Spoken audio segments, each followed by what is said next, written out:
911, what's the location of your emergency? Yes. My son is unresponsive right now.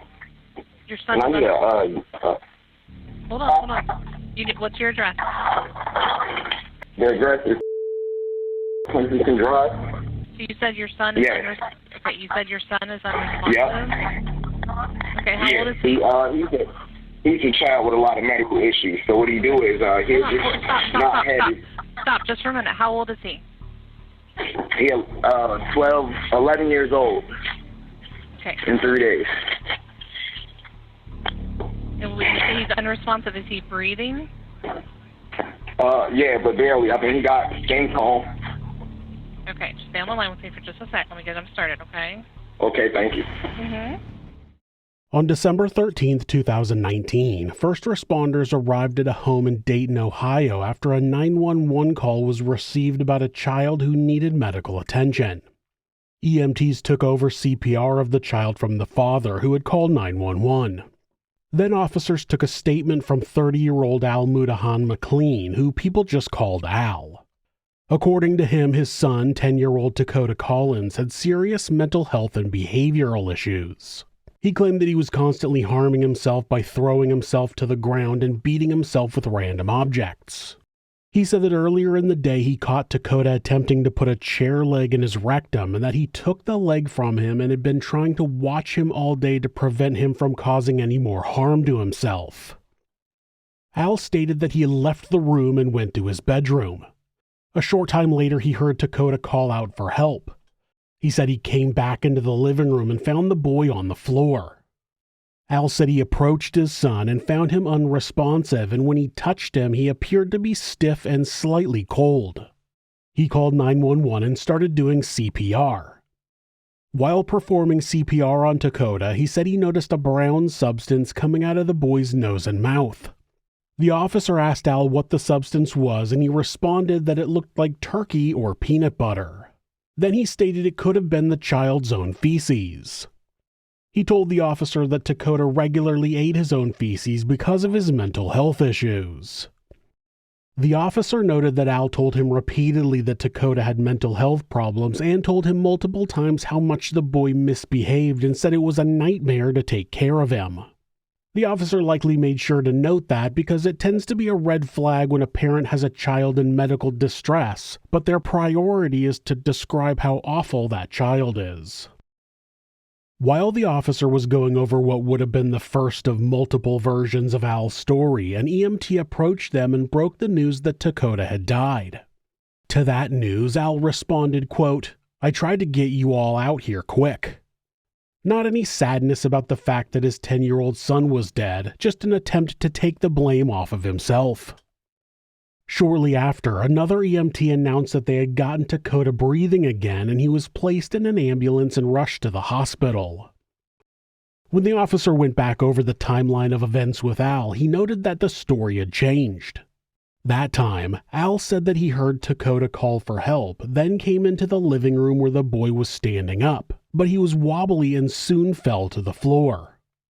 A minor change which could have just been an overlooked detail, but as the officer was writing that down, Al changed his story again and said that Takakota was upstairs in his bedroom when he called for help. Al said he went upstairs and found his son standing up, but was wobbly and soon fell to the floor. He said that he believed Takakota was faking it and told him to get up, but when he didn't, he picked the boy up and carried him downstairs where he placed him in the bathtub to get him to quote-unquote snap out of it. He said he filled the tub with water to get Takakota wet, but that didn't have the effect on the boy that he wanted, so he pulled him out of the tub and laid him on the floor in the living room. He said that he thought he called 911 while Takakota was in the tub. One officer stayed with Al while the other went to his patrol car to run the father's name through the system. It was while he was in his cruiser that he was called and informed that Takakota had passed away at the hospital.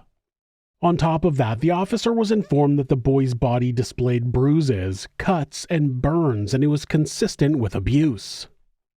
Of course, Al had told the officer that Takakota regularly tried, and I guess succeeded, to harm himself. So the officer contacted Montgomery County Children's Services to ask if there had been any reports that could back up Al's claims, but the information they were able to give him only supported the opposite. This is Monsters.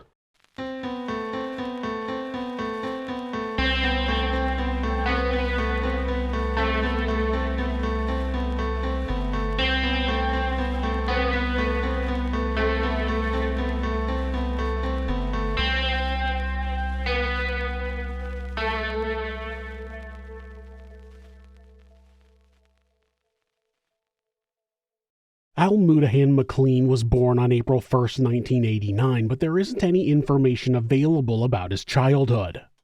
He was either from Wisconsin or eventually moved there, where he met a woman named Takoda Collins. They dated for a while and eventually Robin got pregnant. She would later tell investigators that Al physically abused her while she was pregnant. Takoda Collins was born on December 18, 2008, and his parents' relationship didn't last. Unfortunately, Robin started dating a new man who was also physically abusive to both Robin and Takakota. Less than a year later, on November 12, 2009, police were alerted to abuse in Robin's home and she admitted to officers that she had hit her son. Later, a relative said that it was Robin's boyfriend who had abused Takakota and Robin took the blame, though that statement should be taken with a grain of salt. Either way, Robin was given probation from the abuse and she lost custody of Takakota. For the next few years, Takakota was back and forth between various foster homes. In 2011, her probation was revoked due to a drug possession charge. The state was looking to place Takakota in a safer home, so they directed their attention to his father, Al. It was hard to imagine why they even considered him because he was already building up a violent record. In 2012, Al mistakenly believed a man had taken his phone, so he grabbed him and choked him. He ended up pleading guilty to disorderly conduct. In 2013, Al was accused of hitting his girlfriend Amanda Hinsey with a metal pipe and then dragging her by her hair through a parking lot. Those charges were eventually dismissed, but it was during that investigation that the state was considering whether or not they should give full custody to Al. Child Services eventually decided that Takakota would be better off with his violent father. It wasn't long before Al just pulled Takakota out of school and moved him to Union City, Tennessee. In February of 2014, Robin wrote to the court to inform them of the action, making sure they were aware that Al had already been under investigation for abusing Takakota. In June of the same year, Al sent a request to the court in Wisconsin to move with Takakota to Pennsylvania. Robin signed a document agreeing to the move, but she later claimed she was pressured into it, whatever that means. It seemed that Pennsylvania was not the right place for Al, Amanda, and Takakota, and they actually ended up in Dayton, Ohio. Takakota attended his first day at Horace Mann Elementary School in Dayton on August 18, 2014. 1 month later, the courts in Wisconsin gave Al permission to move to Pennsylvania. Of course. In December of 2014, Amanda purchased a house on Kensington Drive in Dayton. Takakota attended public school at Horace Mann for almost 4 years, and teachers there had many concerns, but none of them were due to Takoda's own behavior. His second-grade teacher, Mary Kessler, described the boy as, quote, very intelligent, well-spoken, street-smart, and seemed almost older than he was in his vocabulary.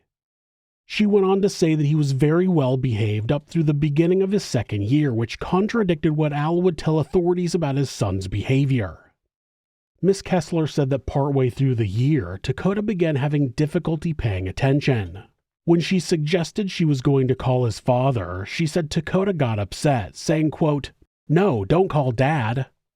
The boy was clearly afraid of his father. Throughout 2016, the house on Kensington was regularly visited by law enforcement.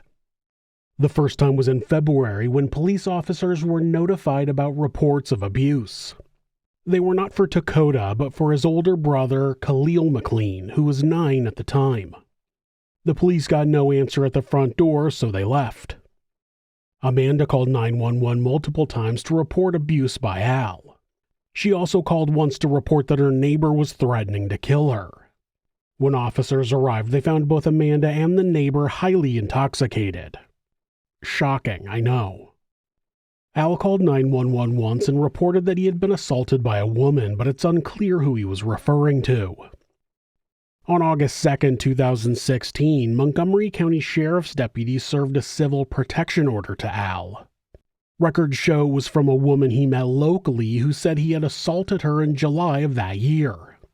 The protection order was eventually dismissed because the incident didn't meet the threshold for an order.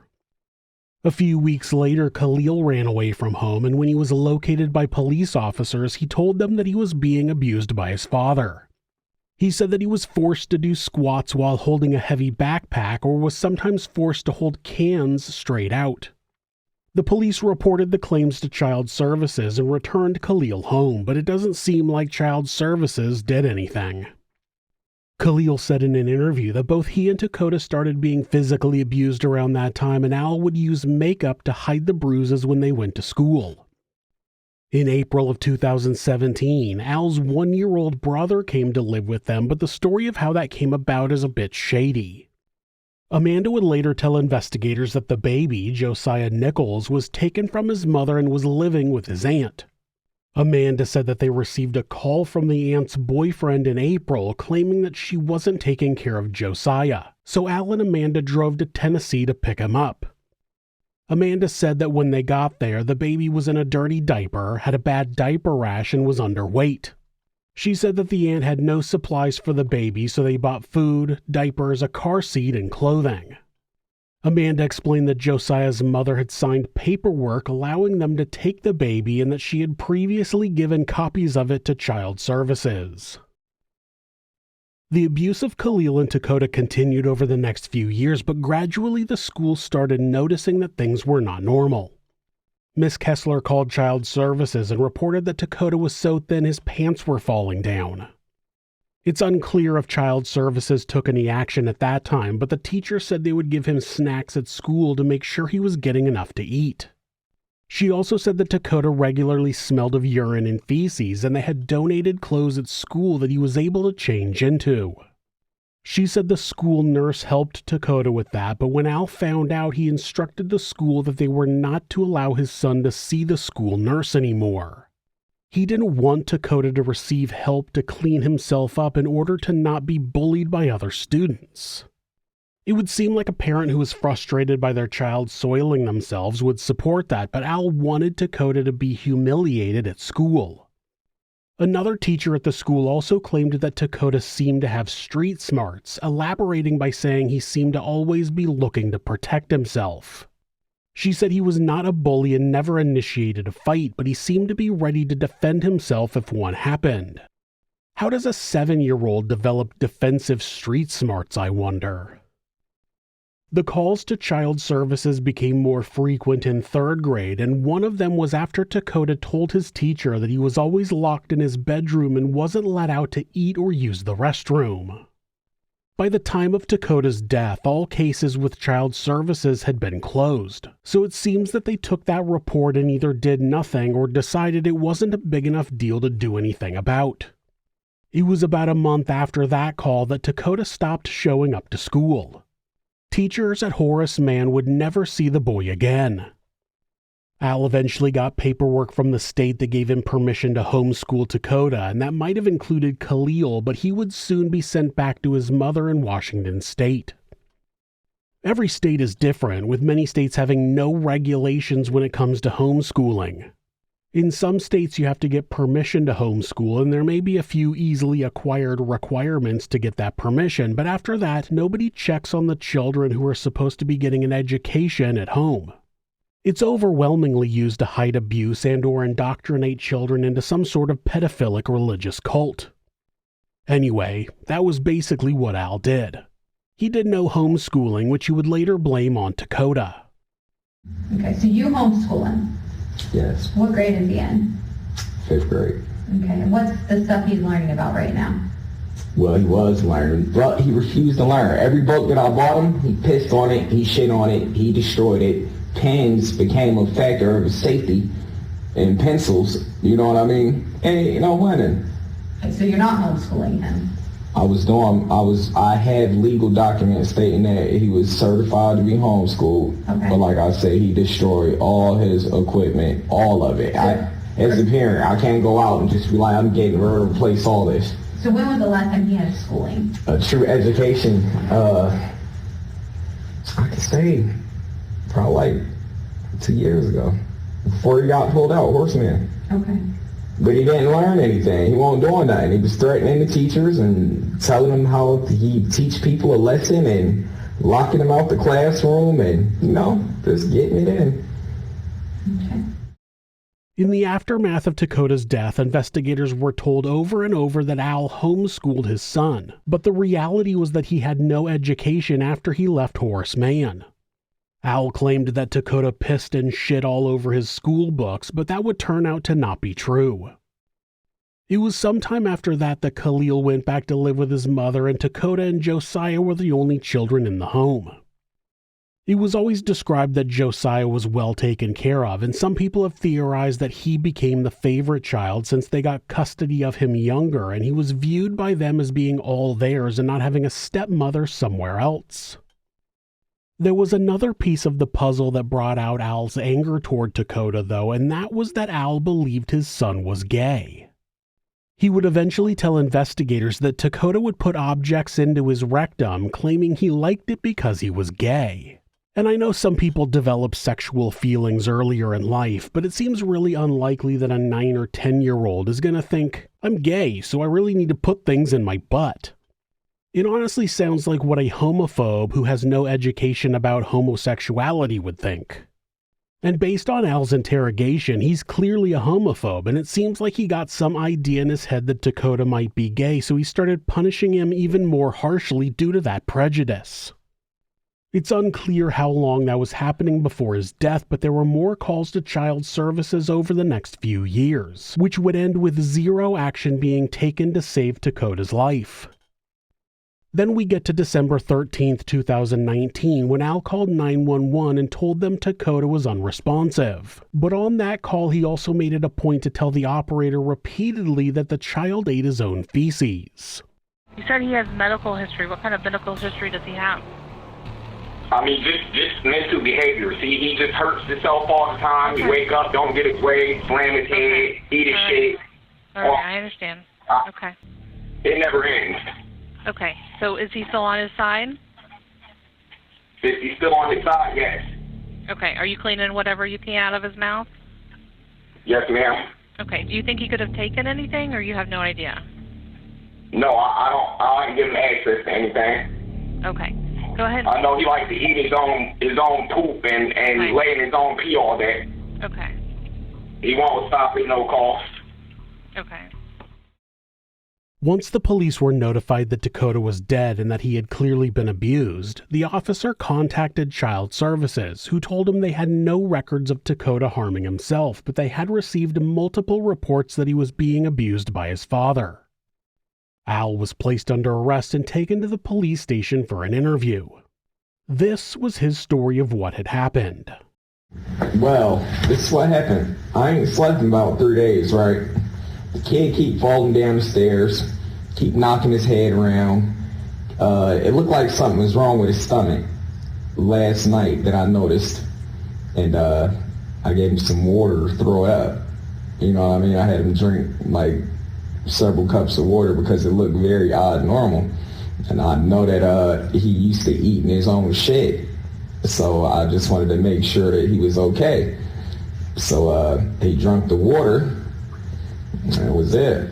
And I guess he goes back upstairs acting out some more. I mean, jumping off the banister, shitting everywhere, pissing everywhere, the usual, might I add. I've been dealing with this for probably since he was 2 years old, he's been doing this. Yeah, and so I've been very tired. I ain't slept in 3 days, so I'm just sitting there. And here he come rolling down the stairs again, ba-doom, ba-doom. So I tell him go back upstairs.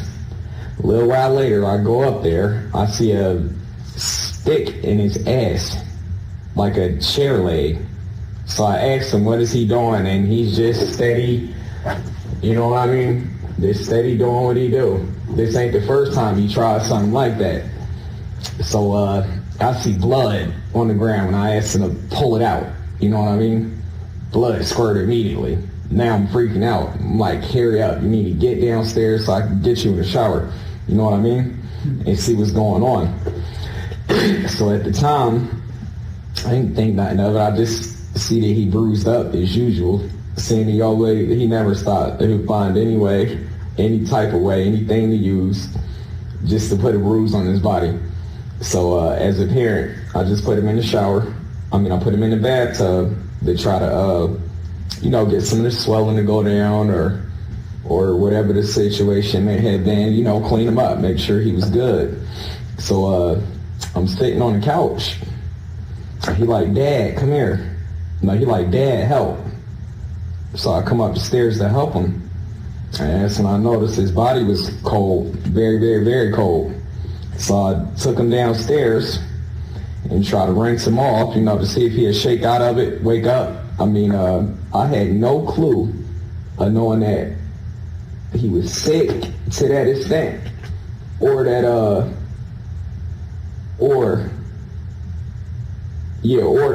this is gonna go anywhere near this far. I just figured he was doing his normal acting out. He was kind of tweaking a little bit, you know what I mean? But as far as just like this. This is my way of describing it, just like this. But this is something that he done pulled for many years. All the time, damn near every day. Anytime he don't want to have his way, this is what he's pulling. Can't get him to eat his breakfast. He don't want to eat his breakfast. All he want to do is eat his feces. So I'm like, all right, at this point, there's nothing I can do but let him sit there and lay down. Okay? So, like I said, he said, Dad, help. And I came up the stairs. That's why I'm shocked as fuck right now. I'm not even in crying or nothing. I'm just like in shock. Like, my child really dead? How? You hear me? Is what I don't understand. Now, I know them girls didn't do nothing to him and kill him. I just don't understand it. I'm very serious. That's where I'm at. It was shocking. Yeah. So Al's story was that Takota was such a defiant child that he needed to be watched at all times. Takota would do everything he could to harm himself, including eating his own feces. First of all, he had marks all over his body. It's every day. Now, sometime I had to spank his behind just to prevent him from hurting himself. This boy jumped out the window before. Just straight out the window. There is no stopping him. I'm afraid. I've been telling people I was afraid, but at the same time, it was nothing I can do. And I can understand the fact that he had marks all over his body. You'd be surprised just to sit there and watch him do it.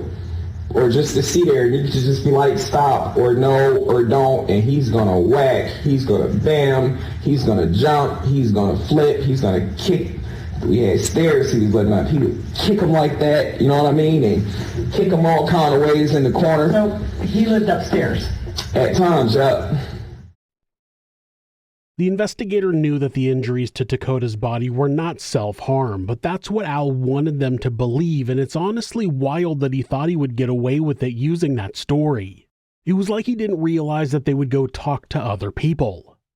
One of the reasons that Al claimed he had to pull Takota out of public school was because of his behavior, including pissing and shitting everywhere and once locking a teacher out of the classroom.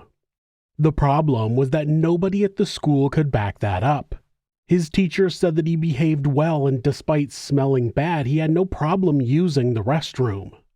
The teacher said he did smell like urine and feces, but it was already on him when he arrived.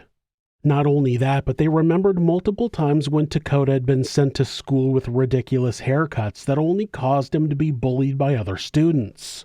It was as if that was what Al was hoping for. No teacher or staff member could remember any time that Takota, or any other student for that matter, had locked a teacher out of the classroom. They said that it was only after they started making reports to Child Services that he was pulled from the school. And Al was still able to get approval to homeschool Takota. The other problem with Al's statements was the claim that Takota had mental health issues, which a child would need to act out in the way Al described. No 9 or 10-year-old would ever eat their own feces unless they had a clear and severe developmental disability. But the special education teacher at Horace Mann told police that Takota did not have one. He was in regular classes and had no disability that had ever been identified by the school. That was also backed up by Al's own words in his interrogation. He claimed that Takota had been in counseling his whole life, but when asked for more details about that, the truth came out, followed by a very strange rant. He's been in counseling his whole life. See, I could tell y'all. So where did he go to therapy at? He ain't been to therapy in a little while. But he goes, he's gone to therapy. He has been, I'd say, probably like 4 years ago. So he has been in counseling for 4 years, but he's been in his whole life. Maybe off and on. I probably had some online counseling services or online counselors talk to him. But where did he go to school? He's homeschooled.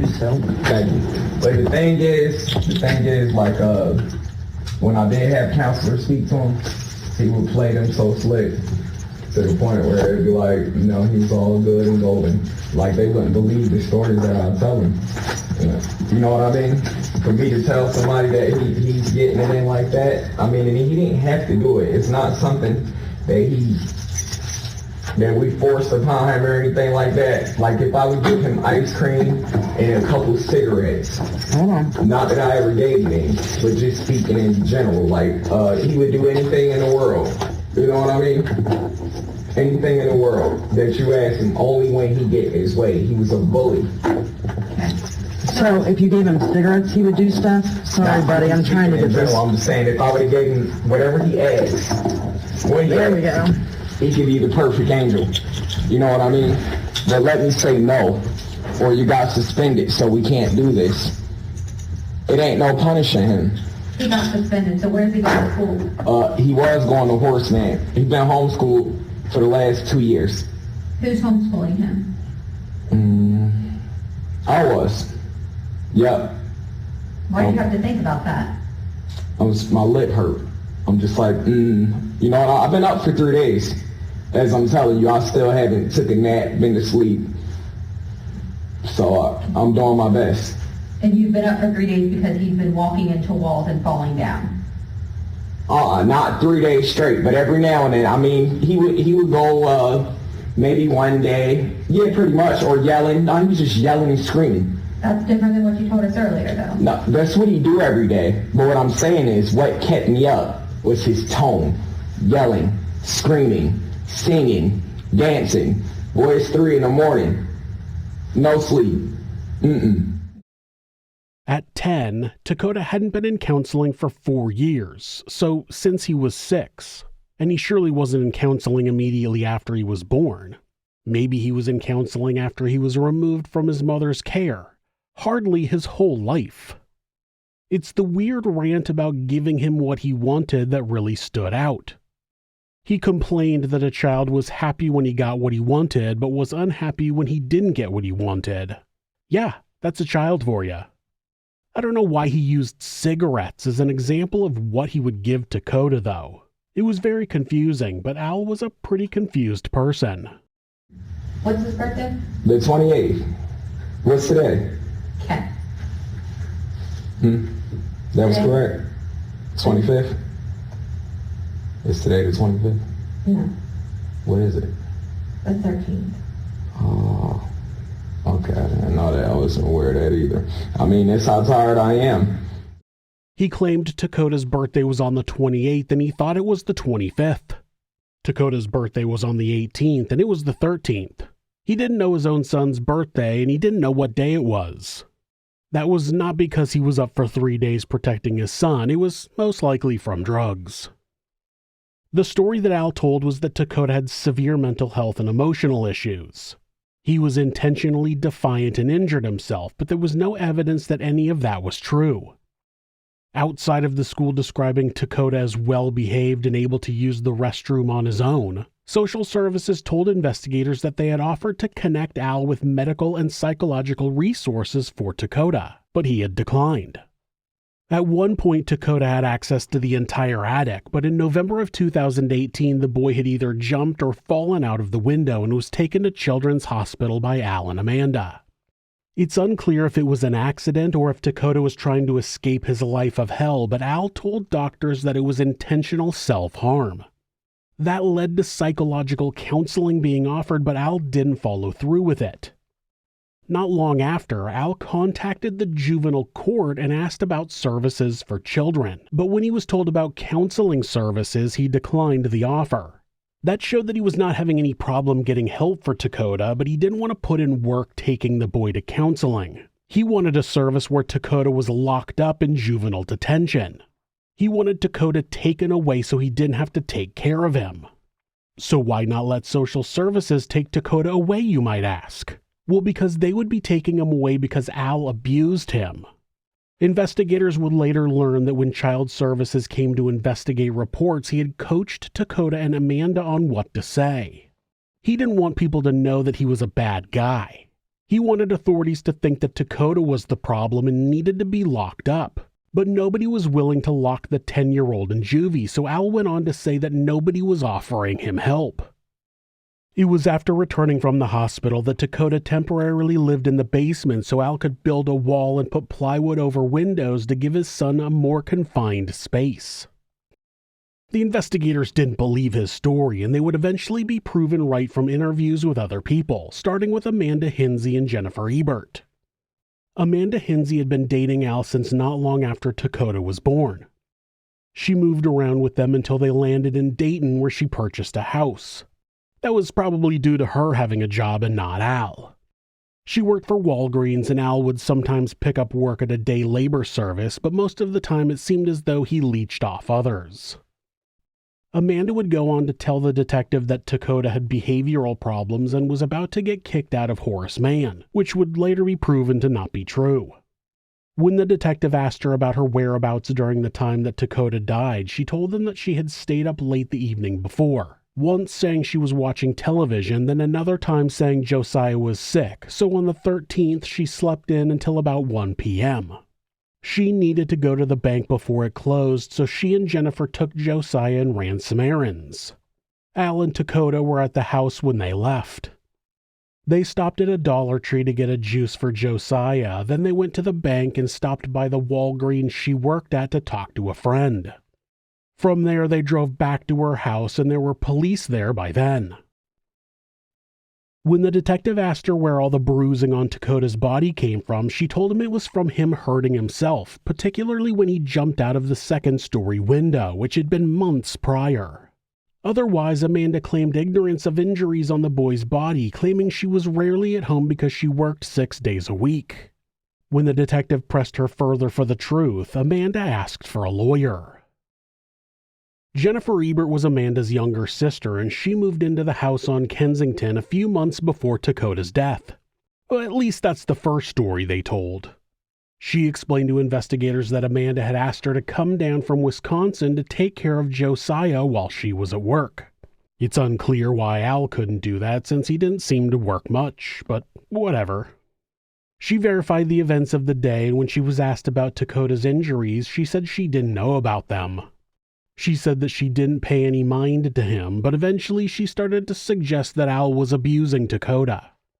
She seemed worried about what would happen to her if she told the truth, and no matter what the detective said, she wouldn't say any more. While interviews were taking place, investigators were searching the house. In the attic, detectives found a room that reeked of urine and feces. There was plywood covering the windows and what appeared to be blood smeared on one wall. There was a small chair turned upside down with 2 of its legs missing. The missing legs would be found on the main floor, one behind the television and the other in a laundry basket outside of the bathroom. There was a bucket with urine in it. There was another room upstairs that was through a door that had a padlock on it. In that room was a tarp and a shower curtain, both with feces on them, and an inflatable pool under what appeared to be a roof leak. There were also cameras all over the house, one in the attic, but it was disconnected when the property was searched. One thing noted by investigators were that there were multiple pictures on the walls, but not a single one of them was of Takota. They were either of Josiah or their dogs. Not long after her first interview ended, Jennifer informed the detectives that she wanted to talk to them again. When she entered the interview room, she said, quote, "I'm not going down for this." That time, she told the detectives that she had actually moved in with Al and Amanda 3 years prior to help them take care of the boys. That must have been referring to Takakota and Khalil at the time. She explained that Takakota had been in a regular bedroom on the main floor of the house, but that he regularly soiled himself, so Al moved him into an area in the basement. I'm not sure why he thought that would change anything, but it didn't, so then Al moved Takakota into the attic. Again, I'm not understanding why the change in location would stop a young child from soiling themselves, but you can't reason with the unreasonable. The claim was that Takakota continued to choose to soil himself, so Al started abusing the boy by punching him, kicking him, elbowing him in the stomach, beating him with a metal spatula, and even tasing him. By then the floodgates had opened, and Amanda also asked to speak with detectives again. She told the detectives that she didn't know what had happened that morning as she was asleep, but when she woke up at 1 p.m., she and Al checked on Takakota and he didn't look good. She said he was cold, so she suggested putting him into a warm bath to quote-unquote bring him back. Eventually, she told Al to take him out of the tub and lay him on the floor, but Amanda was afraid that social services would take away Josiah if something happened to Takakota, so she grabbed him and Jennifer and left the house. The detective asked her what Al had done to Takakota, but she maintained that she didn't know because she was asleep. Then he told her that there were injuries to Takoda's body from before that day, and she said she felt bad about it but never reported it because she was scared of Al. She said she was afraid that Al would hit her or Josiah if she said anything, and that once he told her that he would kill her if she called the police. Over the course of that interview, Amanda denied many details but then changed her story. She eventually claimed that Takakota was still in the tub when she left with Jennifer and Josiah. She said that she didn't know if Al had forced Takakota to drink a bunch of water to make him throw up, then she claimed he had. She said that Al told her that Takakota had eaten his own feces and needed to throw up. She also told the investigators that Takakota was monitored with the cameras, but Al made sure he turned them off before he called 911. You know, because making sure you don't look like you're a controlling monster is more important than getting your son medical treatment. The autopsy of Takakota revealed extensive long-term abuse. There had been repeated blunt force trauma to his head, torso, and extremities. They ranged from fresh new injuries to older injuries in various stages of healing. It was also revealed that Takakota had fluid in his lungs consistent with being submerged in water. In his stomach, the medical examiner found contents consistent with feces. On his back, they found what looked like 4 letters branded into his skin. It wasn't clear what they all were, but the first letter appeared to be a T. The medical examiner noted that the location would have been unreachable by Takakota and could not have been self-inflicted. Then there were the injuries to Takoda's buttocks and rectum. His entire buttocks area was bruised and swollen. His rectum had significant injuries with lacerations that caused blood internally in his pelvic region. The injuries were consistent with severe anal rape with a blunt object, unlikely to be self-inflicted due to the pain it would have caused. As far as cause of death, there were severe injuries to the back of his neck that the medical examiner compared to what he would see after a catastrophic auto accident. The medical examiner ruled the cause of death to be blunt force trauma combined with compressive asphyxia and water submersion. What had killed Takakota was a severe beating from Al, then being pushed under the water in the bath before being taken out, placed on the floor, and stood on with all of Al's body weight. It was not even close to what Al was claiming it had been, and investigators would gradually uncover the horrifying truth of what Takakota had gone through prior to his murder. Over the next few days, Al was held on murder charges, and Amanda and Jennifer were released while the investigation continued. It was through further interviews that some important information came out about Al and his beliefs about Takakota. Amanda told investigators that Al was religious and that he was concerned that Takakota was gay. She described a time when Al went into the bedroom that Takota shared with Khalil when he still lived with them, and he was standing on a table naked. Al claimed that he was dancing and told Amanda he thought it was gay, because small children never dance around or take off their clothes. It's like this guy had never been around a little kid before. They also stopped allowing Takota to have clothes once he was confined to the attic, so he just lived up there naked. But if he tried to come downstairs to use the restroom, he would get in trouble for being naked. Al said he believed Takota was doing it on purpose so that Josiah would see him because, again, Takota was gay. It was just the most ridiculous brain-dead nonsense I've ever heard. There were moments in his interrogation where it seemed like Al was more concerned with making sure the investigators knew he wasn't gay than about the death of his child. And that gets us to the reality of what happened to Takota on December 13, 2019, and even before. Investigators eventually learned that Takota did not have behavioral problems and did not start out choosing to soil himself or eat his own feces. He was confined to the attic and not allowed to use the restroom, so he would go in the attic. What choice did he have? Well, Al would find out, and as a punishment, he would force Takota to eat his own feces along with severe physical abuse. After enough of that, Takota became conditioned to eat his own feces in order to hide it from his father.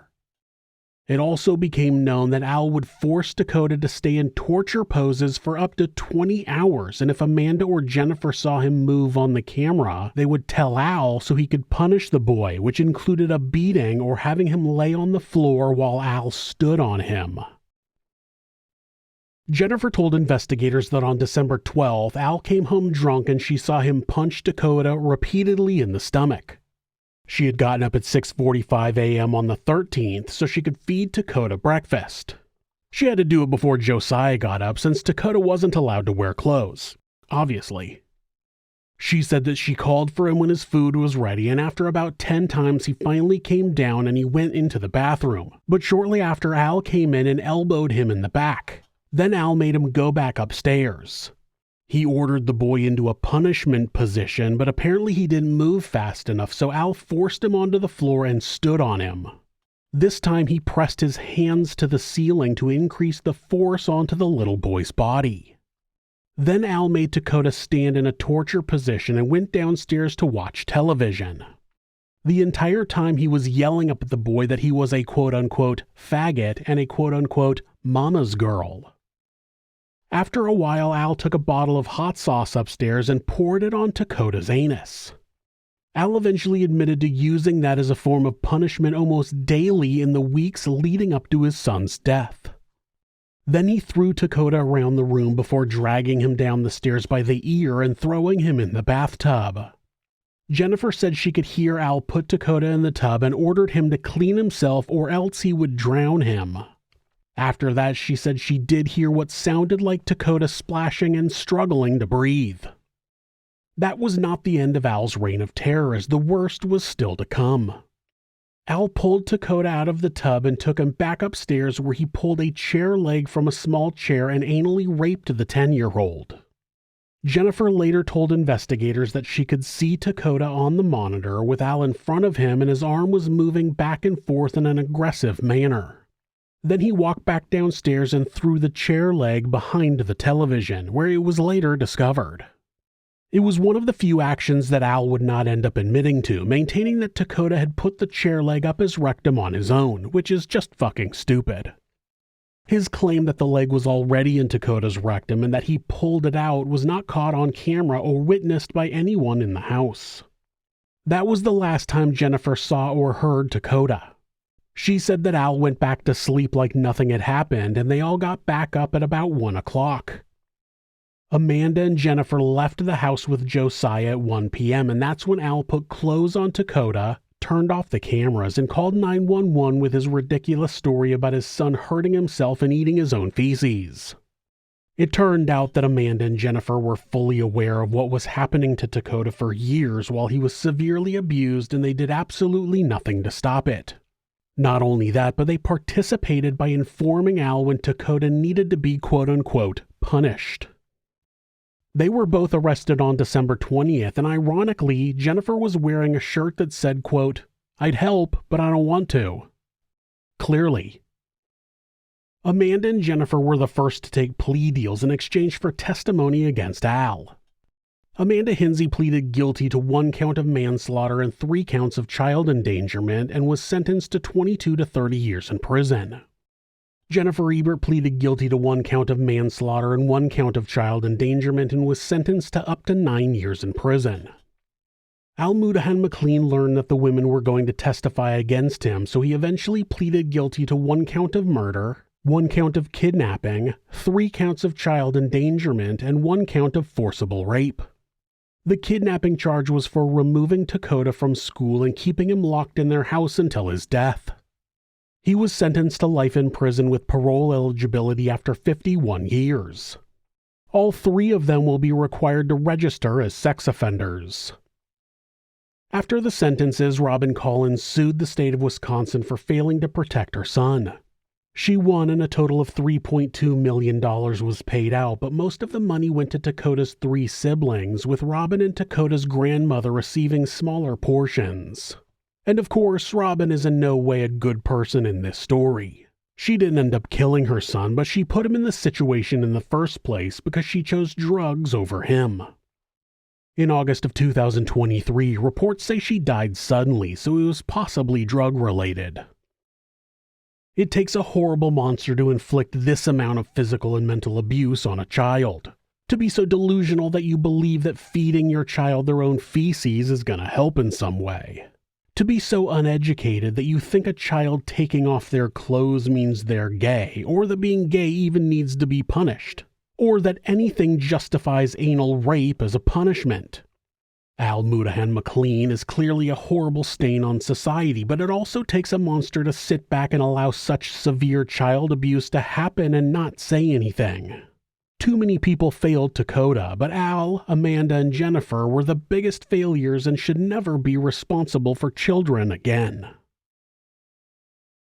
Thanks for watching This Is Monsters. New episodes are uploaded twice a week on Mondays and Thursdays. There are occasional bonus episodes covering unsolved cases and criminal history. If you have a suggestion for a case you think I should cover, leave it in the comments. You can always follow the channel on Instagram at thisis_monsters and purchase merch at thisismonsters.com. Thanks so much, and be safe.